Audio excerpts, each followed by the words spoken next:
కాంగ్రెస్ ప్రభుత్వం ఏం చెప్తుందో తెలుసా?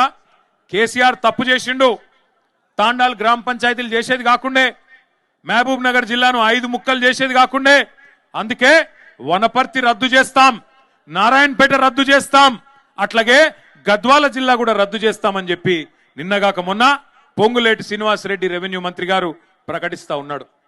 శాస్త్రీయంగా చేయలేదు, వీటన్నిటిని తీసేస్తామంటున్నాడు. మరి తీసేస్తే నారాయణపేట లూకుంటారా, గద్వాలో లూకుంటారా, వనపర్తితో లూకుంటారా? ఆలోచించండి.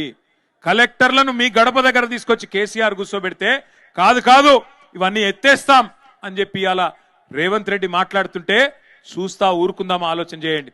నేను రేవంత్ రెడ్డి ప్రభుత్వాన్ని హెచ్చరిస్తా ఉన్నా, మీరు గద్వాల జిల్లా ముట్టినా, వనపర్తి జిల్లా ముట్టినా, నారాయణపేట జిల్లా ముట్టినా అక్కడ అగ్గి ఉట్టిచ్చే బాధ్యత బీఆర్ఎస్ తీసుకుంటది.